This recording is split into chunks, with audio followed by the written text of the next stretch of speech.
For more on this, our international affairs commentator, Douglas Herbert, joins me now in the studio. Good morning, Doug. Morning. So some are saying that this discovery could be worse than what happened in Bucha. Yeah, and we should hardly be shocked. We were warned at the time when those atrocities were discovered around Bucha, atrocities which prosecutors believe are ascribing to the briefly Russian occupying troops in that area.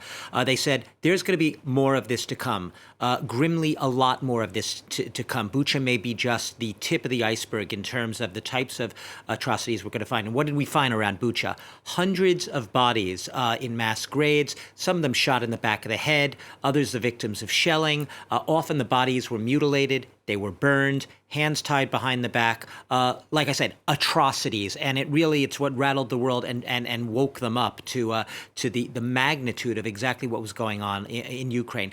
This seems to validate those early shock warnings. There is more of this to come.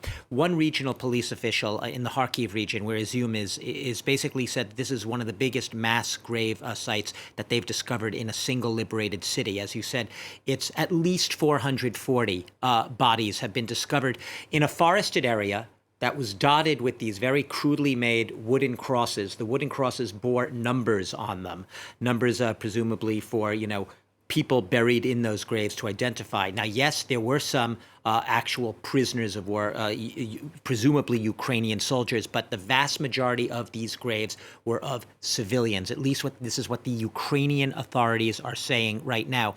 And they warn that this is Izium. But the entire area around Izium, before the Russian forces fled in the past week, the entire area was occupied by Russian forces. So they say there may be possible mass graves to come beyond simply Izium. So like you said, repeating the pattern, Bucha, it was not just Bucha. Izium, it's not just Izium.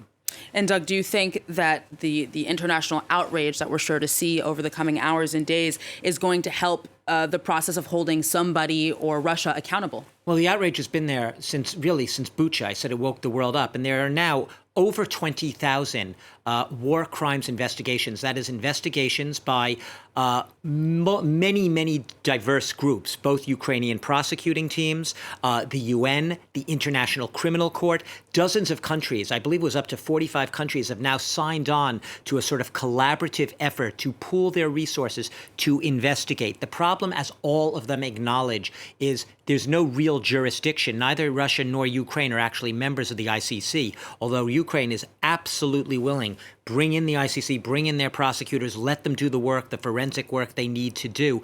Russia pulled out of the ICC 2016, shortly after it slammed Russian troops for their actions in annexing Crimea. So right now, the investigation's an extremely heavy lift. Already back after Bucha, Zelensky, Ukrainian president, was calling for perhaps a Ukrainian tribunal, specifically perhaps set up in the Netherlands, to give it the jurisdiction that it would need to bring those investigators in. It's right now a very diffuse effort.